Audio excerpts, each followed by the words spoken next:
Have you ever been to a church service and the pastor's up there and he's up there and he's preaching and he says, guys, we need to walk in the Spirit. We need to do and walk is in the Spirit. We need to go. And then you sit back and when we think, okay, so what does it mean to walk in the Spirit? Today we want to talk about that. What does it really mean to walk in the Spirit according to the Scriptures?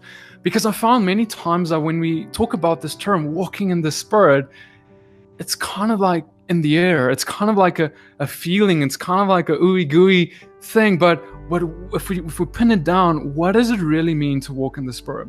In this video, we're going to continue our Romans series, and we're going to be looking at Romans chapter 7 to 9. Paul starts Romans 7 off with an interesting heading, rather the translator of our Bibles have inserted an interesting heading.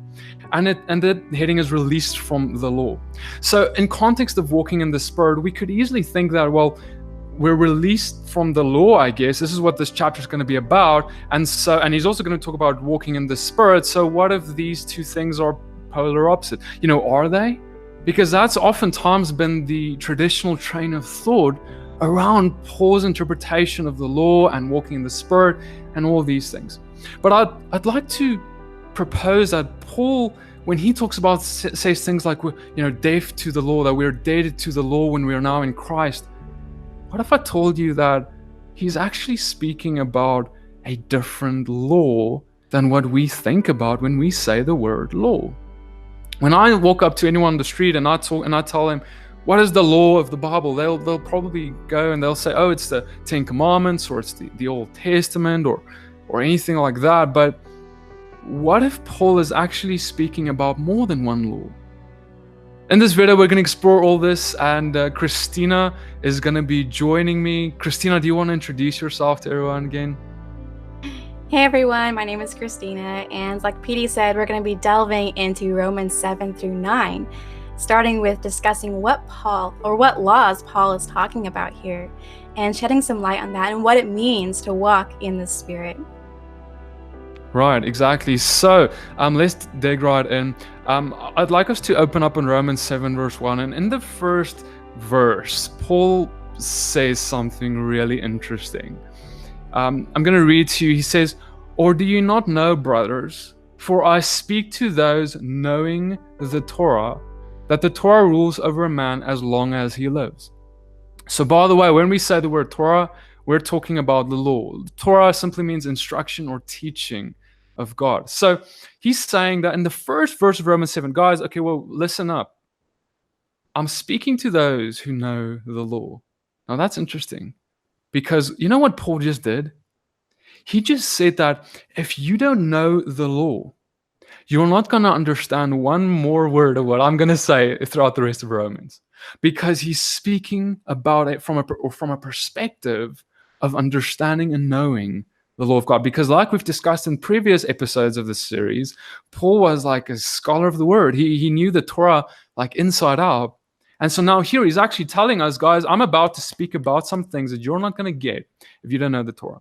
Now, this poses a problem, because if we go and we teach Romans without any understanding really of the Torah and a deep learning of it, we will most probably misunderstand Paul, just like we read in Peter, where Peter said that, hey, watch out for Paul's writings, because he speaks of things which are hard to understand. And he goes on and he says that those who are unlearned or untaught will twist them to their own destruction, and it will lead to their lawlessness. Could it be that Paul is saying the same, that he's saying that, hey, if you don't know the law, you're going to think I'm speaking against it. You're going to think that I'm actually leading you into lawlessness, or thinking that you need to get this balance. You need to understand the truth so well before you dig into these things that I'm going to talk about, which is about the Spirit. Right. So, and then in the next verse, he goes on, he says, and now he digs right into a concept that is only inside the Torah. And he says, Romans 7 verse 2, "For the married woman has been bound by Torah to the living husband. But if the husband dies, she is released from the Torah concerning her husband. So then, while her husband lives, she shall be called an adulteress if she becomes another man's. But if her husband dies, she's free from that part of the law, so that she's not an adulteress, having become another man's. Now, it's interesting. Paul is directly referencing the Torah here. He's directly referencing a law in the Torah, and he says that. So, if a husband lives, and there's a woman, and they've been married, and it says that while her husband lives, she shall be called an adulteress if she becomes another man's. So as long as they're together, she goes to someone else, she's immediately an adulteress. In other words, there is a union there. But if her husband dies, if he falls away, she's free from that law, right? And she's not an adulteress if she then goes to be with someone else. So why is he telling us this? He's trying to teach us something in reference to God and his bride. But let's first see what the law says with regards to, what is this law that he's referring to? Well, in Deuteronomy 24, verse 3, we read, her former husband who sent her away may not take her again to be his wife after she has been defiled. For that is an abomination before God. And you shall not bring sin upon the land that the Lord God is giving you as an inheritance. So basically, if someone sends away, if a man sends away his wife, he divorces her or whatever, and she goes to be with someone else, he's not allowed to take her back, because that will be defiling the land. In Jeremiah 3 verse 1, we read the same. If a man divorces his wife and she goes away from him and it becomes another man's wife, will he return to her? Would not that land be greatly polluted? You have played the whore with many lovers, and would you return to me, declares the Lord. So in Jeremiah, this is actually God proclaiming, Israel, you have been with another lover. You have been with someone else. How can you return to me? Because according to my own law, according to God's own law, according to Deuteronomy 24 verse 3, God cannot take back that wife who's been with someone else. And God actually divorced Israel. If in Jeremiah 3 verse 8, we read about how God said that he divorced Israel. He said that she saw that for all the adulteries of that faithless one Israel, I had sent her away with a decree of divorce. So God, this is where it comes down to, brothers and sisters. God divorced Israel. Okay, Israel is far off from God. Israel went whoring with the nations. She went far off, and now she's defiled. And now there is a problem, because God cannot take Israel back, his bride back, because of his own law that says that if a woman has been defiled, her husband cannot take her back. So this brings a big problem for us, because now we're kind of in this middle. We're kind of like we were in this place where God could not take us back, and we're far from him, we're divorced, and there's no way to have him again. There's no way to come into his presence again. But Paul, in his letter to the Romans here, he's now proclaiming God's solution to this problem. And God's solution was the following. He says, if her husband dies, she's free from that part of the law, so that she's not an adulteress, having become another man's. And so how God came to solve this massive problem was he came in the flesh, and he came to die. He came to die for his bride. He came to die to get his bride back, because there's no other way, like we explained. So the only way for him to get his divorced bride back is for him to die. And so God comes and he dies, and he sets Israel free from the law of marriage. You see, now this sounds familiar. He sets her free from the Torah. But see, when he talks about the Torah here, he's talking about this specific law in Deuteronomy 24, verse 3. He's not talking about everything, everything that God has ever given us, every instruction. God just, he did away with all that. No, he's talking about this one here in Deuteronomy 24, the law of marriage. And so basically now, God came to die, and now he's raised as Yeshua. Yeshua raised from the dead. And now, Israel, after she's been released from the law of marriage, released from that, she's now able to marry Yeshua yet again. And so this is what Paul is getting at. He's proclaiming this amazing gospel message between God and his bride. And so Then he goes on in Romans 7 verse 4, and he says, "So my brothers, you also were put to death to the Torah through the body of Messiah, for you to become another's, the one who was raised from the dead, that we should bear fruit to God. For when we were in the flesh, the passions of the flesh, through the Torah, were working in our members to bear fruit to death." So because we were divorced from God, we were unable to be righteous. We had no relationship. We had no ability. We had no indwelling of the Spirit. We had no, if you have no relationship with God at all, how can you follow what he decreed? How can you be obedient to what he said if there's no relationship? We were in that place. There was no relationship at all. And so God restored that relationship. He set us free from the law, that law that bound us in terms of we had nowhere to go. He set us free from that, so he remarried us, and now we are able to keep the law, because with the raising of Yeshua from the dead, he sent a Spirit to us to fill us up, to enable us to walk as he walked and be obedient to what he told us to be obedient to. So now, because we have a relationship with him, we're no longer divorced, we're now in covenant with him. Now we can be obedient to that Torah, to that law of God. So God did not abolish the law. He set us free from it, in that he came to take the consequences of the law upon himself by coming to die. So then in Romans 7 verse 6, we read the following: "But now we have been released from the Torah, having died to what we were held by, so that we should serve in newness of spirit and not in the oldness of letter." Now, what does this mean? He says we're serving in the newness of spirit and not in that old letter. Oftentimes we've interpreted that to mean that we don't need to be obedient to the word or the letter or the written word. We now just need to be in the spirit.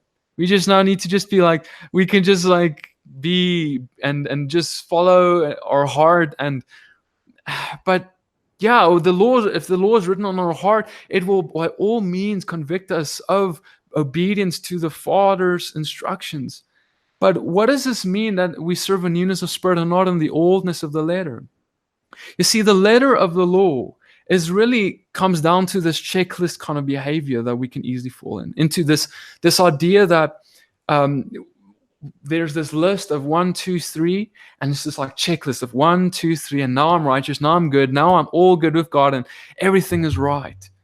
But what if I told you that that's not God's heart either? It's the newness of spirit that he talks about is this inward desire that we have, this changing of our heart, where we want to be good. We want to be obedient. It's no longer this just checklist of ABC, follow this. It's now this inward transformation that changes us into wanting to be. And that's what he means when he says that we will now serve a newness of spirit.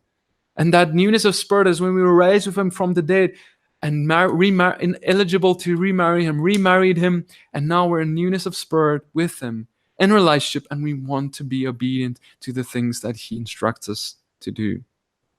So then in Romans 7 verse 7, in the next verse, he says, "What then shall we say? Is the Torah sin? Let it not be. However, I did not know sin except through the Torah. For also the covetousness I knew not, if the Torah had not said, you shall not covet. But sin, having taken the occasion through the command, did work in me all sorts of covetousness. For apart from the Torah, sin is dead." Now it's interesting that Paul is saying, is the Torah the problem? Is the Torah, the instruction of God, the sin? Let it not be.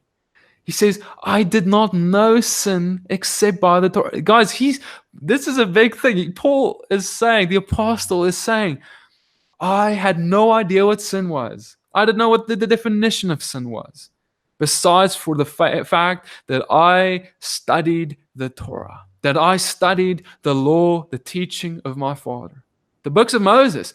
If it was not for me knowing that, I would not know what sin is. I would not know, he says actually, I would not know what it is to covet, because if the Torah didn't say, you shall not covet in Exodus 20 verse 17.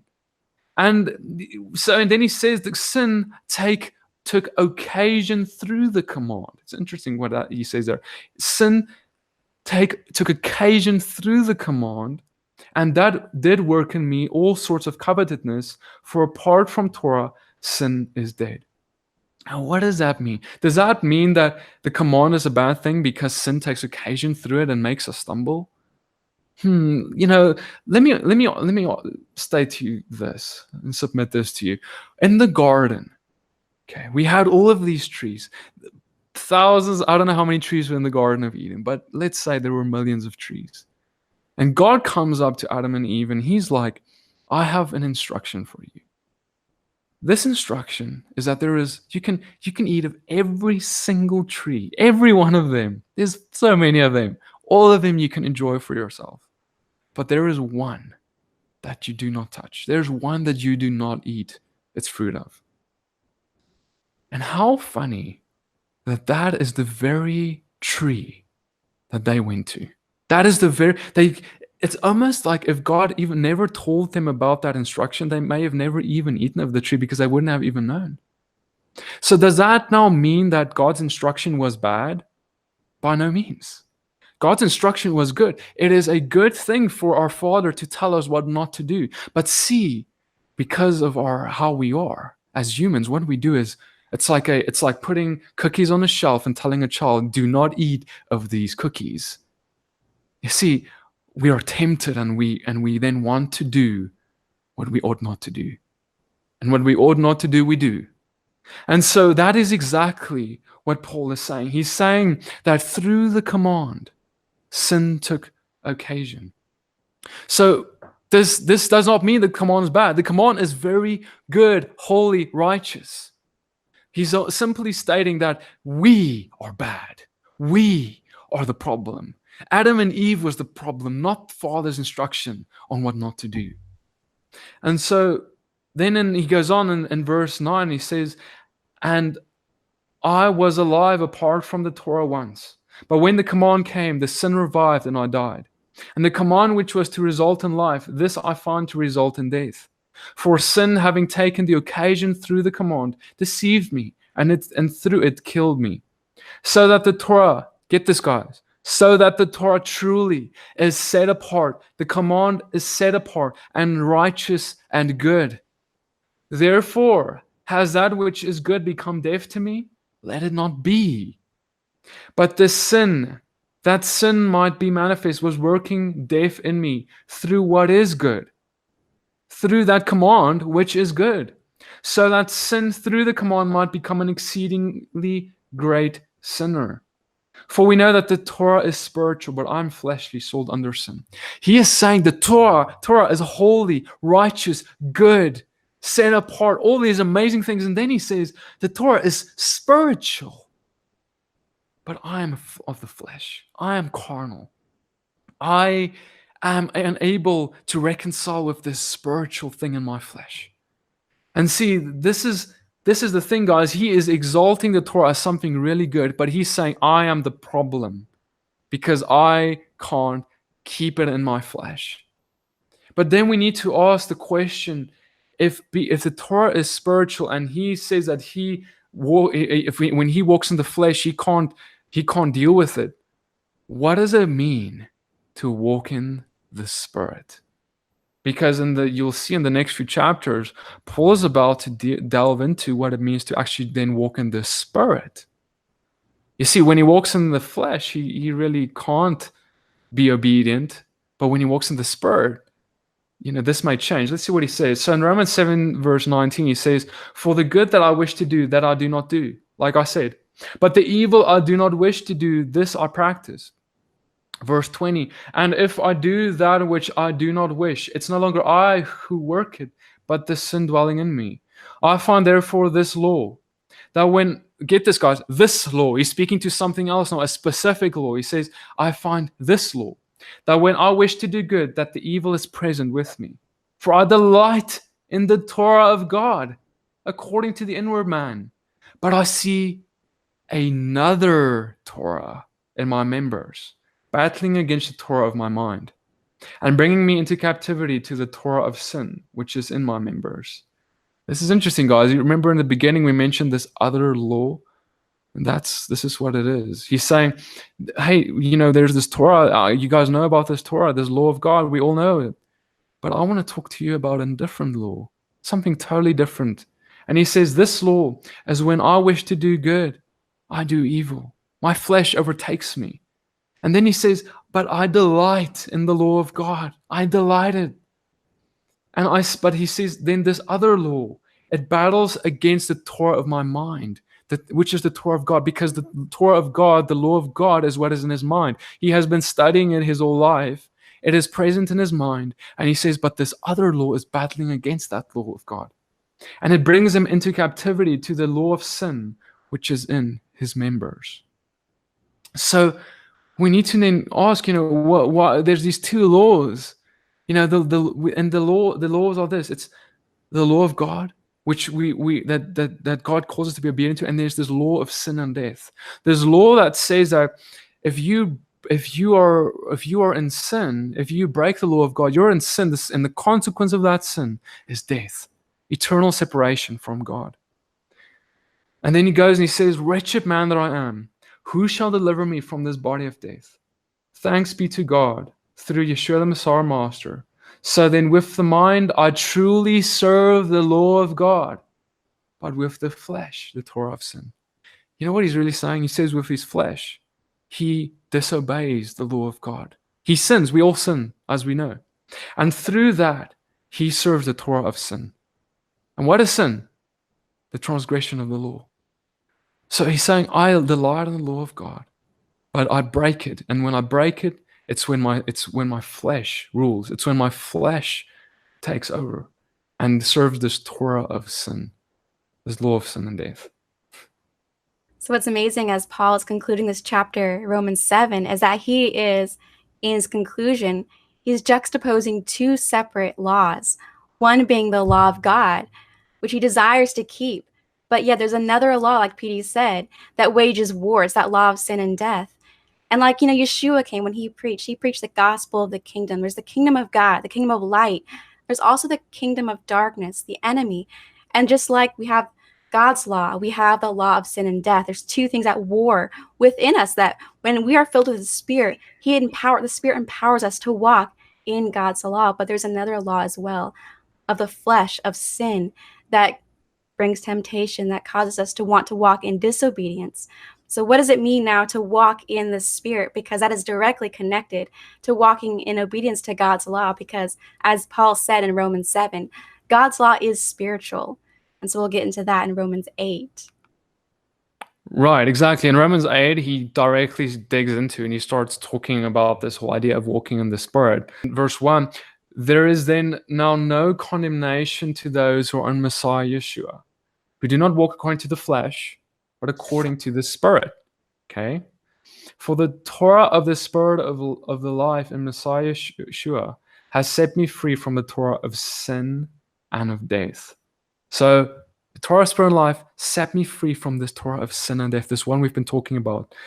And so, what does that mean? In verse 3, he then goes on, he says, for the Torah being powerless, and that it was weak through the flesh, because in his flesh he couldn't keep it, God, having sent his own Son in the likeness of flesh of sin, concerning sin, condemned sin in the flesh, so that the righteousness of the Torah should be completed in us who don't walk according to the flesh, but according to the Spirit. He says the righteousness, in other words, the right standing, that whole idea of that we need to be perfectly obedient to it, to be able to be holy and righteous and come into God's presence. He says that was completed in us through what Messiah came to do for us. And then he goes and he actually now pins down in verse 5. He starts pinning down, what does it mean to walk in the Spirit? And this is like the biggest part of this piece of what he's talking about. This is almost a climax of what he's talking about. And he says in verse 5, for those who live according to the flesh set their minds on the matters of the flesh, but those who live according to the Spirit, the matters of the Spirit. For the mind of the flesh is death, but the mind of the Spirit is life and peace, because the mind of the flesh is enmity against God. It does not subject itself to the Torah of God, neither indeed is it able. And those who are in the flesh are unable to please God. Hold up. Paul is saying that the mind of the flesh is at enmity with God. Why? Why? Because it does not submit itself to the Torah of God, the law of God.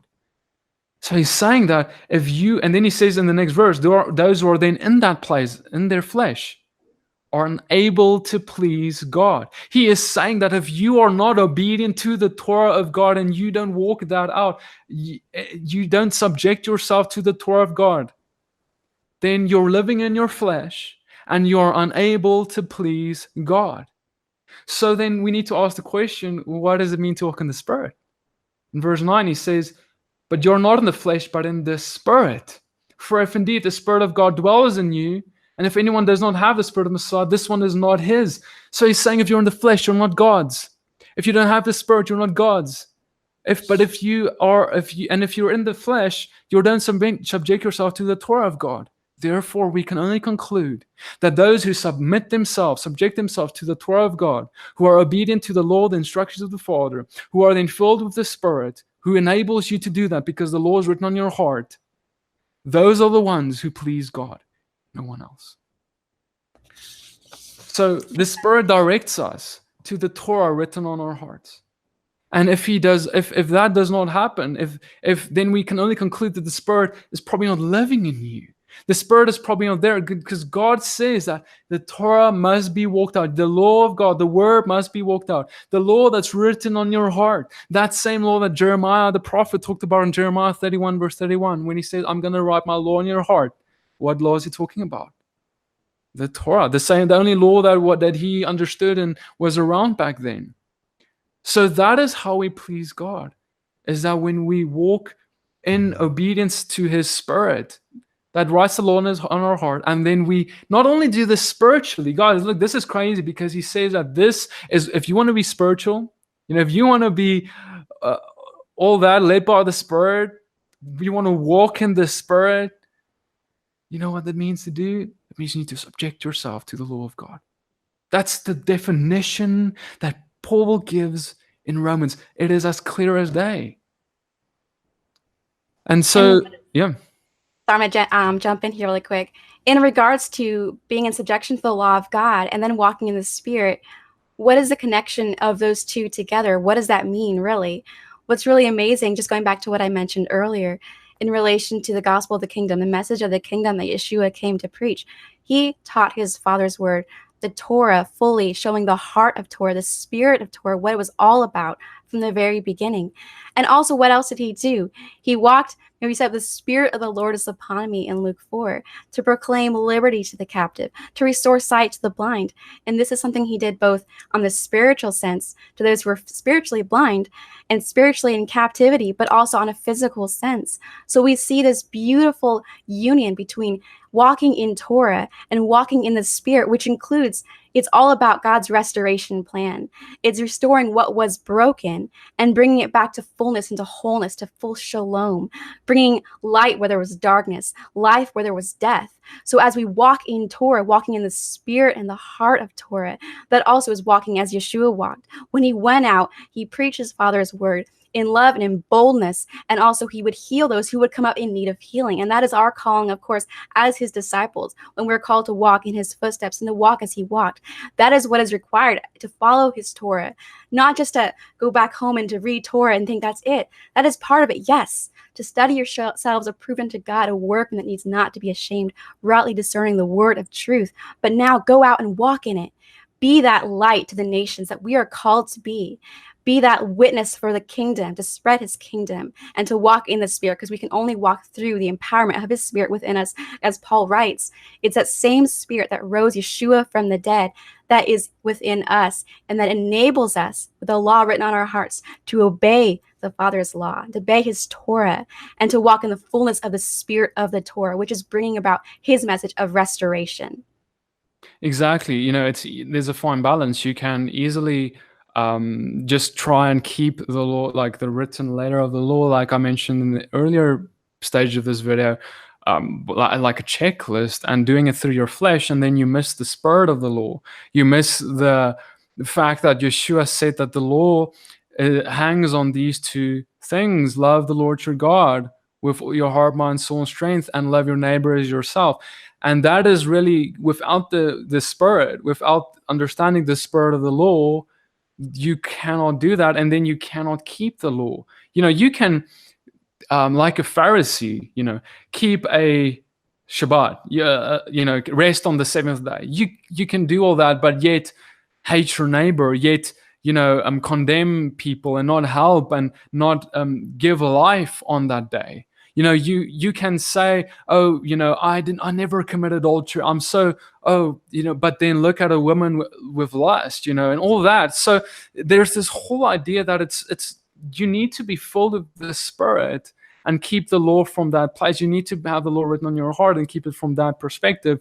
Because, brothers and sisters, I want to submit that, me and Christina, we've both seen it, is, there are many people who quote unquote keep the law, but when you look at their lives, they actually don't, because they don't look like Yeshua. They don't walk like he walked. They don't have the love. So yes, you can keep X, Y, and Z and boast it bad and, oh, look how good I keep the law. But before God, he's going to come and he's going to look at, why did you keep the law?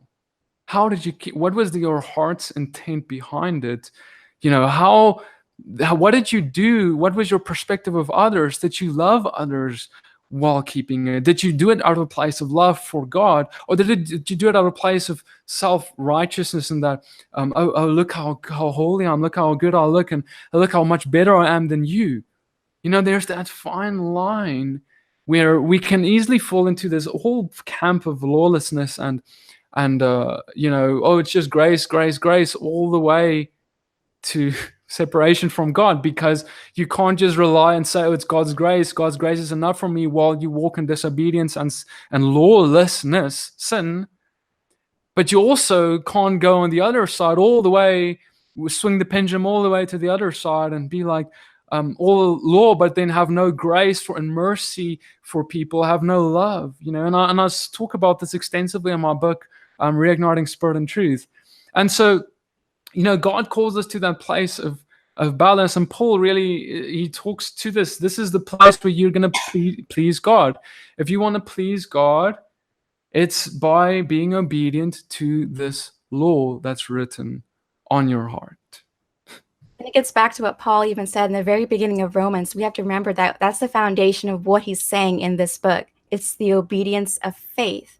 Like we've talked about throughout the rest of the videos in this series, it's not only obedience, but it's obedience of faith, walking in the spirit of the law and the heart of the Torah, being obedient to what the Father wants us to walk in, according to just to the beauty of his Torah, just to transform our lives, to walk in that. But like PD mentioned, what are the two pillars of Torah? What does it mean? It's to love the Lord our God and to love our neighbor as ourselves, and to have that humility as we do so, to be transformed first, and then to go out and be a light and to walk in that.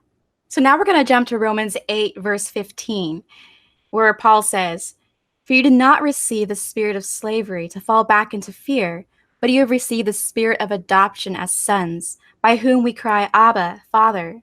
And if children, then heirs, heirs of God, and fellow heirs with Christ, Yeshua, provided we suffer with him in order that we may also be glorified with him." Now, what's interesting about Paul's usage of the word adoption, it's actually a common theme, if you'll notice, in a lot of his letters. He refers to adoption. And why he uses that is that he's using terminology that will connect with his audience as well as he's making his point.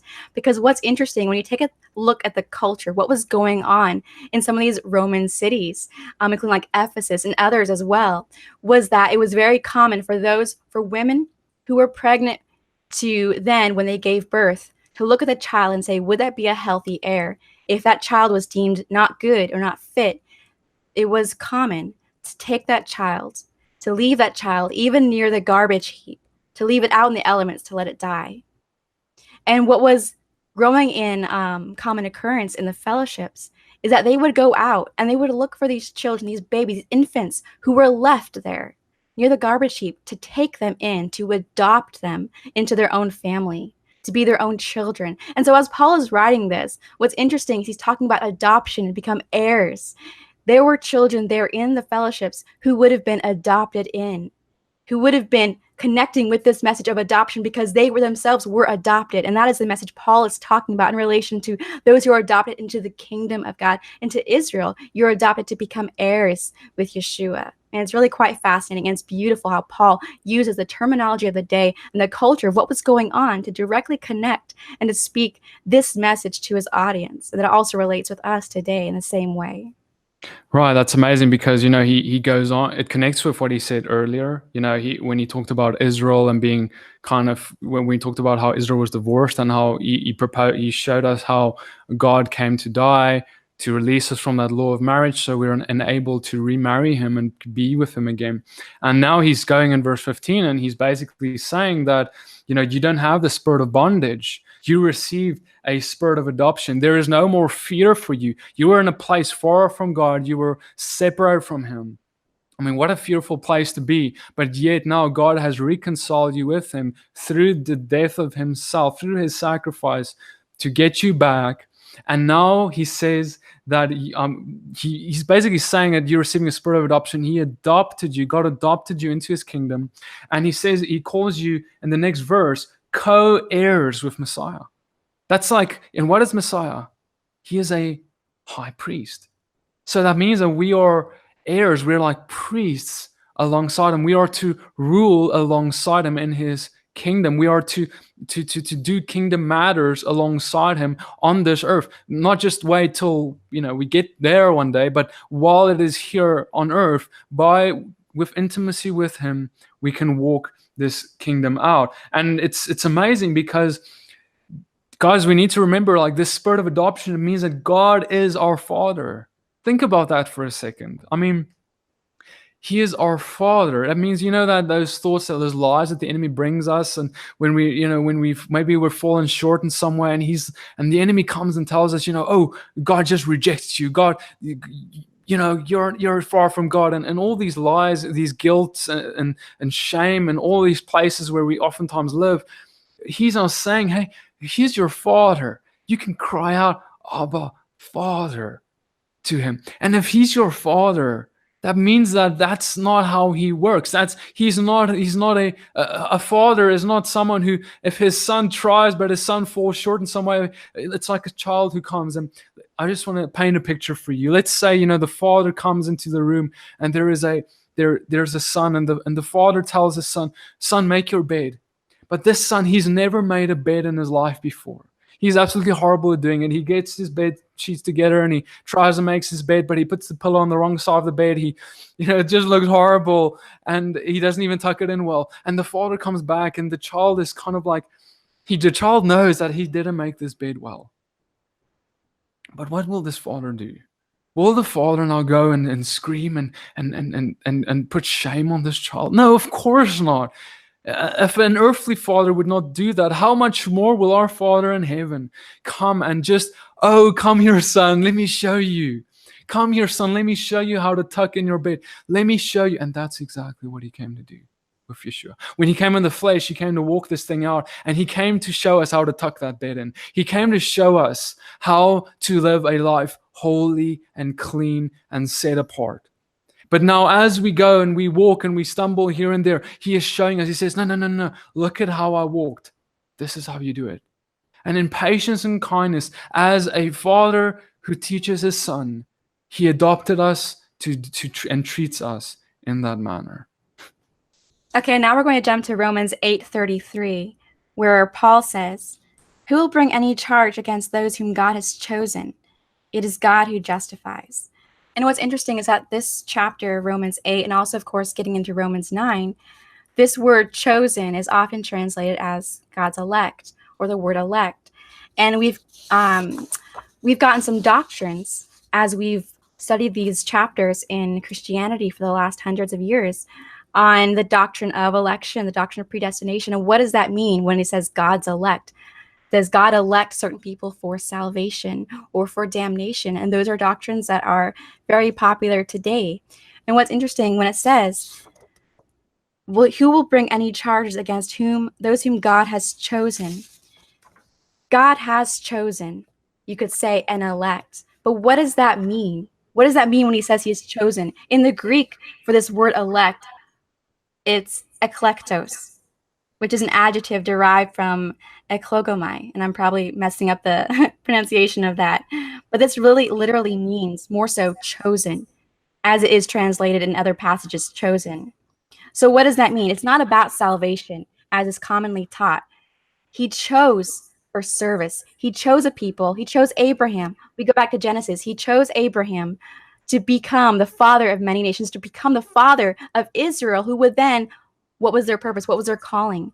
To serve him and to spread his kingdom, to spread his message of restoration as they walked according to his word, as they obeyed him in faith. Because remember, we have in Hebrews, by faith, Abraham obeyed. So God chose Abraham. God chose Israel. Now, how does that relate to what Paul is talking about here? Well, jumping a little ahead, Paul talks about in Romans 11 how those who are grafted into Israel, you become part of Israel. So we are grafted into this chosen people, grafted into Israel, grafted into the elect, you could say, to serve God. It is about service and being in his service and serving him. But what has not happened is that those whom he calls, not everyone decided to answer that call. And that's also what Paul talks about. That not all of Israel is Israel. And we'll get to that later in Romans 9. But God chose a people. God chose a people to walk according to his word and to spread his message of restoration, to walk according to his Torah. But in that, there needs to be that obedience of faith and not simply just doing it in our own strength. And like we've talked about a moment ago in Romans 8, walking according to the Spirit of the Torah. And what does that look like? For God has given his people a calling. And what is that calling? He has chosen his people to go throughout the earth and to spread his message, to spread his kingdom, to spread the message of Yeshua, of salvation. And so what does that look like? And what is Paul talking about here as he goes further into talking about this chosen people? We can go back to Deuteronomy 7, verse 6. Where God says, "For you are a people holy to the Lord your God. The Lord your God has chosen you to be a people for his treasured possession out of all the peoples who are on the face of the earth." And like Petey mentioned a moment ago, in that we're co-heirs with Yeshua, co-heirs in that we are also priests. We're also meant to be a holy, set apart people, a chosen people. And like Leviticus 19 and 20 says, we are to be holy as he is holy. And the only way we can be holy is we are to walk in his footsteps. Yeshua came to show us how to make the bed. He came to be an example for us, that we can walk as he walked and walk in his footsteps. Yeah, and it reminds me of that verse, many are called, few are chosen, and it comes down to that, God calls many, but few are chosen. Why are few chosen? How do you get chosen? It's by being obedient. It's by going and taking up the calling and place in your life, walking it out, pursuing God, running the race, and then being chosen. It's like that to whom, when God gives a little to you, a little bit, and he sees what you do with that. And then what you do with that little that he's entrusted to you with, he gives way more and more and more. And I'm also reminded of that, the parable of Yeshua and the wedding guests. When he talks about the wedding guests, he says, he invited all these people to the wedding, but some of them were busy with their own things. They didn't pitch up. They were busy with the things of the world, basically. They had other things more important. So they were called, but they never attended, and they were never then chosen. So, that's the thing, there's this whole the responsibility is on us. It's not like we're robots and we've got no control. God came and he puts a calling in our lives, and he sees, okay, so you've been called to do this. Will that calling be fulfilled in your life by your choices? You see, every disciple, even Yeshua himself, had free will and choice to walk in a holy manner. Yeshua had an incredible responsibility when God came in the flesh to walk in perfect obedience to his own word. He had a choice to do that. He was called to do it, and he fulfilled the calling to the dot. And then he calls he asks us the same, to fulfill the calling in our lives, to then walk as he walked, especially and what our individual callings are, whatever that entails.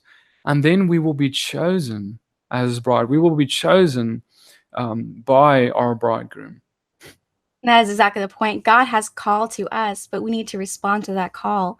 He gives us the choice to choose to respond to that call, like we have back in Deuteronomy 30, where he says, See, I have set before you today life and good, death and evil. If you obey the commandments of the Lord your God that I command you today, by loving the Lord your God, by walking in his ways, and by keeping his commandments and his statutes and his rules, I call heaven and earth to witness against you today that I have set before you life and death, blessings and cursings. Therefore, choose life that you and your offspring may live. We have the option to respond to his invitation, to respond to his call, to become part of that chosen by responding and saying, yes, I choose life. I choose to walk according to your ways, to walk in your Torah, to walk in your commandments, to walk in the Spirit. And Paul says in the beginning of Romans 8, when he says, the law of the Spirit of life, because his law is spiritual and it gives life. Right, and it's interesting how these things play a part in terms of, Christina, you mentioned Abraham, how Abraham was chosen and how his seed there was this promise that his seed will be numerous as the stars in the heavens. But then he says, and you mentioned it too, in verse, he says this in Romans 9 verse 6, and he says that no, not all Israel who are of Israel. So can you expand on that? What does he mean by that, do you think? Well, it's an interesting concept when it says not all of Israel, or as he says right here, for not all who are descended from Israel are Israel. Because what's interesting is the point he's making, if we go right back to, like I quoted Hebrews, where by faith Abraham obeyed. God called Abraham out. He chose Abraham. He called him out to cross over, to be a Hebrew, to obey his word, to go into a place he's never been before in complete faith. And he obeyed in faith. And that's what he's talking about here, because we have the physical lineage, and then we have the spiritual lineage of faith. And so God blessed Abraham with the seed as numerous as the stars and the sand and the seashore. And they are blessed. And we see everything that is going on, the way that Israel is even blessing the world and impacting the world today, whether it be in science and medicine and technology. But if you think about it, what God desires is that for Israel to walk in a greater blessing as well, not just in things of the physical nature, the things of this world that are beautiful and wonderful as well, but in the things of the Spirit, and it needs to be coupled with faith. And that is why when he's talking about this Israel, not all who are descended from Israel are Israel, because it needs to be that Israel of faith, the Israel who will walk in obedience of faith. And he'll go on later to say, nor because they are his descendants are they all Abraham's children. On the contrary, it is through Isaac that your offspring will be reckoned. In other words, it is not the children by physical descent who are God's children, but it is the children of promise who are regarded as Abraham's offspring. For this was how the promise was stated. At the appointed time I will return, and Sarah will have a son. So Paul is, of course, not teaching any type of replacement theology, that those who are of faith now replace Israel, but simply that God has called a people. He's called Israel, and that people are supposed to walk in faith. He chose his people to be in his service and to spread that message of restoration of his kingdom. And in part, what is still beautiful, even those who are unbelieving in Israel are still doing a part of that, those who are of the Jewish lineage, of the physical lineage. And we see the things that they're doing, whether they're going out to other countries around the world and bringing rescue missions and even helping their enemies. And that is beautiful. But imagine the impact that they would have on the world when those whose eyes are opened, who are of the physical lineage as well, to the spiritual, to the faith in Yeshua HaMashiach, Yeshua the Messiah.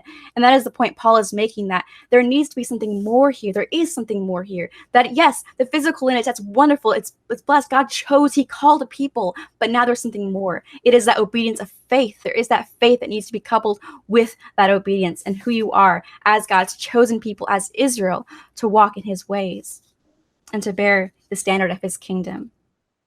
Exactly. And he says in verse 15, for he says to Moses, I shall favor whomever I favor, and I shall have compassion on whomever I have compassion. God, it's his choice. He made, and he called, for whatever reason, he chose Israel, and he chose that physical lineage that started in Abraham. But not only then, like Christina said, not only then now that physical lineage, not only that, that was only the beginning of the plan for them to just simply carry that light of God to all the nations, for the nations to come in. But see, the fact is that it all comes down to faith. It all comes down. It's bloodline aside, Jew or Gentile aside. It all comes down to faith. It all comes down to, do you believe in Yeshua the Messiah? Do you believe He is Messiah? And so, I think this brings up just a good, like, a rabbit trail. Israel, many of when we talk about the physical land right now, many of them, they don't believe in Messiah. Although there are many, I don't know if, for those of you listening, I don't know if you know, but there is a massive revival, a messianic revival happening all around the world right now, where countless Jewish people, brothers and sisters, are coming to Messiah. Their eyes are being opened to that. But at the same time, we need to. Paul talks about this later, Romans, when we need to be thinking of them. We need to be praying for Israel. We need to be trying to reach them, those whose eyes haven't been opened yet, because this is a responsibility that's been given to much of those who are not of the physical lineage, if you will, of Judah, or whatever, or who don't identify necessarily as a Jew. God has given us His Spirit. He's given us His truth today too. He is doing a revival on both ends, and with that, we are to provoke, for, as Paul said, the Jews to jealousy, and that he simply means that we need to walk in such holiness and righteousness, right standing with God, that they would see that and be like, well, that's the Messiah that I want to follow. Because the Messiah that we've been proclaiming as Christians for the past 1,500 years is not the Messiah that they are looking for. The Messiah that we many times have been proclaiming is a Messiah that abolished the very Torah of God. A Messiah that came and do away with His Father's law. And if that is who Jesus is, then that is a false prophet, because Jesus never taught that. Yeshua never taught that. Yeshua Himself said, I did not come to teach this in Matthew 5. I did not come to do that. And even though many believe that, that is not what the true Messiah, Yeshua, came to teach. And so I'm going to submit to you that, because the biggest reason, and if you speak to a Jewish brother who's a non-believer in Yeshua, their primary argument would be that, why would I follow a Messiah who is a false prophet because he teaches that the law is abolished? You see, and that's a valid argument, because the Deuteronomy 13 test tells us that if anyone comes to teach you that the law is abolished, or teaches you anything else except for keeping the law, then that is a false Messiah. But the thing is that he didn't teach that. And so if we recognize that, and our eyes are open to that, and we start following this true Messiah that walked the law out and told us to walk as He walked, and just in accordance to His Father's instructions, He didn't come to bring this new thing, throw away His Father's law. And no, He simply taught us His Father's law. And now if we walk that, guess what? Our Jewish brothers and sisters are going to see that. And they're going to be like, well, this is something different now. This is actually a Messiah that I can follow, because when I look at the transformation in your life, I can look at how incredibly well you can keep the word of our Father, because the law is written on your heart, and you've got the Spirit who helps you. All of these things that Yeshua gave you, I want that Messiah. You see, that changes everything. And we have become so boastful, and to point the finger at them and say, oh, they're non-believers. Oh, whatever. It is our fault in many cases, because we have proclaimed a Messiah that is different from the Messiah in our Bible. The Messiah in our Bible kept the Father's law, and we have got a commission to walk it out so they can see the same. Exactly. And in that commission, that calling that we're given is to walk in the Spirit and to walk according to God's Torah. Like Petey said, this is who Messiah was. This is who Messiah is. He did not come to abolish or to break the Father's Torah, but He walked it out perfectly to be an example that we can also walk it out perfectly in His footsteps. And that's what we are called to do. That is our calling as His people, as His chosen people. As Peter says, a chosen people, a holy priesthood. And that is what we are called to do, to walk in His footsteps. Right. And I want to leave you guys with a piece from the prophet Jeremiah.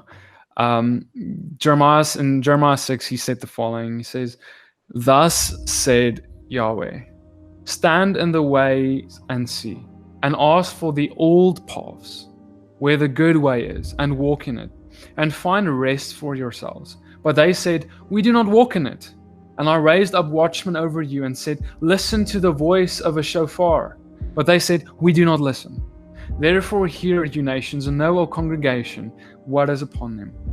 Hear, O earth, see, I am bringing evil upon this people, even the fruit of their thoughts, because they have not listened to my words, nor my Torah, and they rejected it. You see, Yeshua said the same thing. He said, I did not come to bring you a new instruction, but that which my Father has given you from the beginning. And he says, me and my Father, we are one. We're in total agreement. I did not come in disagreement with my Father. Everything that he says, I say, and what he would do, I do. That he and his Father was one. So it should not surprise us that he only came to teach what his Father gave from the beginning. This old path that Jeremiah the prophet was talking about. And he says that they have rejected it. They have not listened to this. I'm sending out shofars. I'm sending out watchmen over the nations to proclaim that they need to stop rejecting my instructions. And God's brothers and sisters, I want to submit that this video, this is one of those shofars. This is one of those callings to tell you, come and return to the ancient path, as Jeremiah said. The same path that Jesus pointed back to. He kept pointing to this ancient path. Because remember, 2,000 years ago, he came and he studied the Torah. He studied his Father's instructions A to Z, just like Paul and every single disciple. And every single one of them walked it out. And they strive to walk it out perfectly as he did. And now he calls us to simply walk as he walked. You see, many would say, Petey, we don't need to do that anymore because they were Jewish.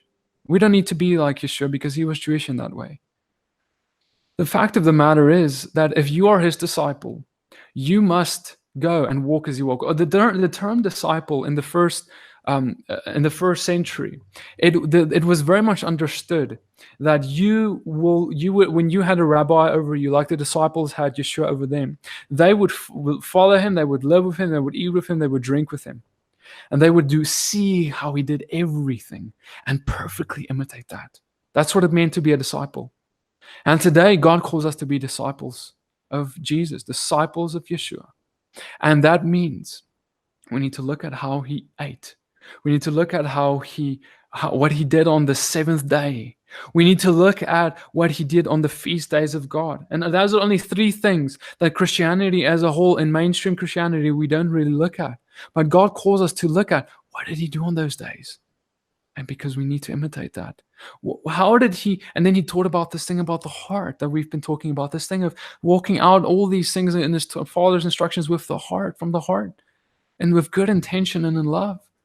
So we need to go see that the main difference would be between me and someone who says we don't need to walk or we don't need to keep the law, is that I say, theology aside, all of this stuff aside, I want to walk like Yeshua. And anyone who says that I don't want to keep the law, you're really saying I don't want to walk exactly like him. And we would then need to go and use theology to make up excuses as of why we don't need to walk exactly like him.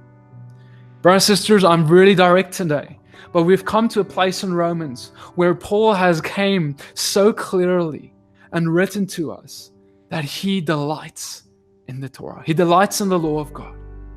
And if we want to be like the disciples, like Yeshua, like Paul, we ought to do the same. May God bless you guys and keep you. I hope this series is encouraging you. In the next video, in this video we looked at Romans 7 to 9, and in the next one we're going to look at chapter 10, 11, and 12. And we're going to be discussing that in next week. May God bless you and keep you and give you shalom. I just want to end this off in a prayer. So Father God, I just thank you, Father, for this, Lord. I pray, Lord, for everyone who's watching, that you would come and bring a spear to the heart, Lord. You would convict them, Lord, and Lord, that you would come and bring truth And Lord, restoration of the things that were stolen from us by the enemy, God, because many things were stolen, Father. And we ask that you would come and restore all the things that Yeshua walked out to us, that you would help us to walk just like you walk, God. Lord, no matter what that means, no matter the cost, no matter what we need to give up, no matter how many friends we need to lose, no matter what it means, God, we come and we ask, come and show us what the truth is regarding your word, and show us how to not only walk it out, but walk it out for others and communicate this to others. Lord, help us to show others how beautiful your walk is in every way. Lord, we give you glory and honor and praise, and we ask, Lord, you would open our eyes to the writings of Paul, that you would open our eyes to Romans and Galatians as well, and Ephesians and all his writings, as he writes from the Spirit. Fill us with your Spirit, God, so we can see what he wrote from your eyes. Pray this in the name of Yeshua. Hey guys, may God bless you. Have an amazing day. Shalom. Shalom.